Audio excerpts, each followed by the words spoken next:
हम एंटीबायोटिक का एग्जाम्पल लेते हैं। वो कॉमनली बैक्टीरिया के इंपॉर्टेंट बायोकेमिकल पाथवे यानी कि मार्ग को बंद कर देते हैं। फॉर एग्जाम्पल, बहुत से बैक्टीरिया अपनी प्रोटेक्शन यानी कि रक्षा के लिए सेल वॉल बना लेते हैं। पेनिसिलिन एंटीबायोटिक बैक्टीरिया की सेल वॉल बनाने वाली प्रोसेस को अनेबल कर देते हैं यानी कि रोक देते हैं। As a result bacteria cell wall नहीं बना सकते, इसलिए पेनिसिलिन का प्रभाव हम पर नहीं होता। पेनिसिलिन ऐसे सभी बैक्टीरिया को प्रभावित करेंगे जिनमें वॉल सेल यानी कि सेल वॉल बनाने की प्रोसेस होती है। इस तरह बहुत से एंटीबायोटिक बैक्टीरिया की अनेक स्पीसीज को प्रभावित करते हैं, ना कि सिर्फ एक स्पीसीज को। लेकिन वायरस में ऐसा पाथवे यानी कि रास्ता मार्ग नहीं होता, और ये रीजन है कि कोई भी एंटीबायोटिक वायरल इन्फेक्शन पर प्रभाव नहीं कर सकते। अगर हम खांसी जुकाम से पीड़ित हैं तो एंटीबायोटिक लेने से रोग की सेवरिटी यानी कि तीव्रता या उसकी टाइम ड्यूरेशन कम बिल्कुल नहीं होती। हावेवर, अगर वायरल इन्फेक्टेड कोल्ड यानी कि खांसी जुकाम के साथ बैक्टीरियल इन्फेक्शन होता है तब एंटीबायोटिक का उपयोग लाभदायक होगा, लेकिन फिर भी एंटीबायोटिक बैक्टीरिया पर ही उपयोगी होगा, वायरल इन्फेक्शन पर बिल्कुल नहीं होगा। एक्टिविटी 13.5 दी हुई है। पता कीजिए कि आपकी क्लास में कुछ दिनों पहले कितने स्टूडेंट को कोल्ड, कफ या फीवर हुआ था। उनको बीमारी कितने दिनों तक रही। इनमें से कितनों ने एंटीबायोटिक का उपयोग किया। अपने माता पिता से पूछो कि आपने एंटीबायोटिक लिया था या नहीं। जिन्होंने एंटीबायोटिक लिया था वो कितने दिनों तक बीमार रहे। जिन्होंने एंटीबायोटिक नहीं लिया था वो कितने दिनों तक बीमार रहे। क्या इन दोनों ग्रुप्स में कोई डिफरेंस है? अगर हां तो क्यों, और अगर नहीं तो भी क्यों। नेक्स्ट है 13.3.2 मीन्स ऑफ डिजीज, रोग फैलने के साधन। इन्फेक्टियस डिजीज कैसे फैलती हैं? बहुत से माइक्रोबियल एजेंट से दूसरे पर्सन तक अलग अलग तरीकों से फैलती हैं, यानी वो कम्युनिकेटेड हो सकते हैं। सो इन्हें कम्युनिकेबल डिजीज भी कहते हैं। ऐसी डिजीज के माइक्रोब्स एयर यानी कि हवा द्वारा फैलते हैं। ऐसा तब होता है जब इन्फेक्टेड पर्सन स्नीज और कफ यानी कि छींकता है या खांसी करता है। उस टाइम छोटे छोटे ड्रॉपलेट्स बाहर निकलते हैं। जब उसके नजदीक कोई दूसरा पर्सन हो तो ब्रीथ यानी कि श्वास द्वारा ये ड्रॉपलेट उसके शरीर में प्रवेश कर जाते हैं। इनसे माइक्रोब्स को न्यू इन्फेक्शन करने का चांस मिल जाता है। एयर के थ्रू फैलने वाली डिजीज जैसे खांसी, जुकाम, न्यूमोनिया और ट्यूबरकुलोसिस यानी कि टीबी है। हम सभी ने ऐसा एक्सपीरियंस किया होगा जब हम किसी खांसी जुकाम से पीड़ित व्यक्ति के पास बैठते हैं तो हमें भी खांसी जुकाम हो जाता है।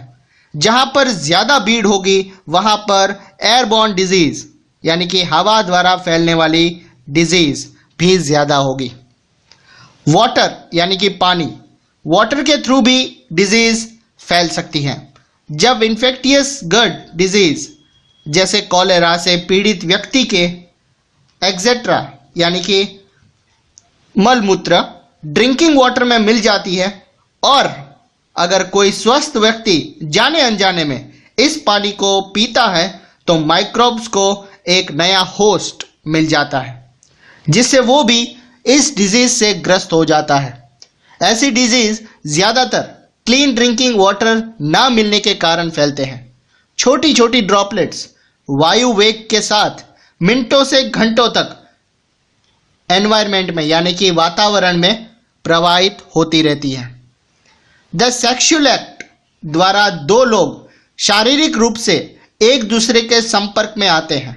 यह बिल्कुल आश्चर्यजनक नहीं है कि कुछ माइक्रोबियल डिजीज जैसे सिफिलिस और एड्स सेक्सुअल कांटेक्ट के समय एक पार्टनर से दूसरे पार्टनर में ट्रांसमिटेड यानी कि स्थानांतरित हो जाए। हाउएवर, ऐसी sexually transmitted disease casual physical contact जैसे कि हाथ मिलाना या गले मिलना या स्पोर्ट्स जैसे कि रेसलिंग या और कोई भी तरीका जिससे हम सोशली एक दूसरे के कांटेक्ट में आते हैं सोशली, इन सब से ये डिजीज बिल्कुल नहीं फैलती। एड्स सेक्सुअल कांटेक्ट के अतिरिक्त ब्लड टू ब्लड कांटेक्ट से भी इन्फेक्टेड होता है। जैसे एड्स से ग्रस्त व्यक्ति का ब्लड स्वस्थ व्यक्ति को दिया जाए या प्रेगनेंसी में इन्फेक्टेड मदर से या ब्रेस्ट फीडिंग यानी कि स्तनपान से फैलता है। हम ऐसे एनवायरनमेंट में रहते हैं जिसमें हमारे अलावा दूसरे क्रीचर्स यानी कि जीव भी रहते हैं, इसलिए कुछ डिजीज दूसरे एनिमल द्वारा भी ट्रांसमिट होती है यानी कि फैलती है। ये एनिमल इन्फेक्टिंग एजेंट को सिक पर्सन यानी कि रोगी से लेकर एक नए पोटेंशियल होस्ट तक पहुंचा देते हैं। इस तरह ये इंटरमीडिएटरी यानी कि मध्यस्थी का काम करती है, जिन्हें वेक्टर्स यानी कि रोगवाहक कहते हैं। कॉमनेस्ट वेक्टर्स का एक एग्जाम्पल मॉस्किटो यानी कि मच्छर है। मॉस्किटोज की बहुत ऐसी स्पीसीज है जो हाईली न्यूट्रिशियस फूड की जरूरत होती है जिससे कि वो मैच्योर एग्स उत्पन्न कर सके। मच्छर कई सारे वार्म ब्लडेड एनिमल्स जिसमें हम भी शामिल हैं उस पर फीड यानी कि निर्वाह करता है। इस तरह वो एक पर्सन से दूसरे पर्सन में डिजीज को ट्रांसफर करता है और फैलाता है। 13.3.3 organ specific and tissue specific manifestation. अलग अलग मीन्स यानी कि साधनों द्वारा डिजीज उत्पन्न करने वाले माइक्रोब्स शरीर में प्रवेश करते हैं, फिर ये कहाँ जाते हैं?